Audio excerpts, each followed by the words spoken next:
நம்ம இன்னைக்கு பார்க்க போகிறது என்னென்னா பிரான்ச் அண்ட் பவுண்ட். இது வந்து ஒரு சிஸ்டமேட்டிக்கல் சர்ச்சிங் ப்ராப்ளம்.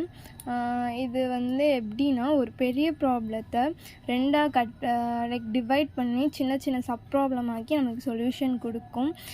இதுக்கு நமக்கு வந்து ஆப்டிமல் சொல்யூஷன் கொடுத்துட்டு அந்த சொல்யூஷனை தவிர மிச்சம் எல்லாத்தோட பவுண்ட்ஸையுமே இது கட் பண்ணி விட்டுரும். இதுதான் பிரான்ச் அண்ட் பவுண்ட்.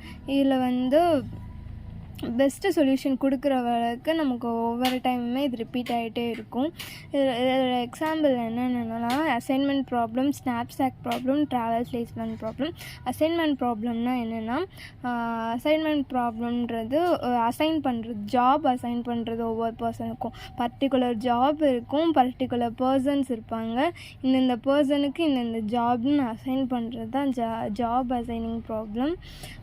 அது மாதிரி ஸ்னாப்சாக் ப்ராப்ளம்ன்றது வந்து அதுக்கு ஒரு பர்டிகுலர் வெயிட் கொடுத்துருப்பாங்க, அந்த வெயிட்டை வச்சு நம்ம பண்ணணும். ட்ராவல் சேல்ஸ்மேன் ப்ராப்ளம்ன்றது ஒரு சேல்ஸ்மேன் வந்து ட்ராவல் பண்ணுவாங்க. அவங்க வந்து ஒவ்வொரு ஊருக்கு எவ்வளோ டைமில் போகிறாங்கன்றத இது பண்ணுறதா ட்ராவல் சேல்ஸ்மேன் ப்ராப்ளம்.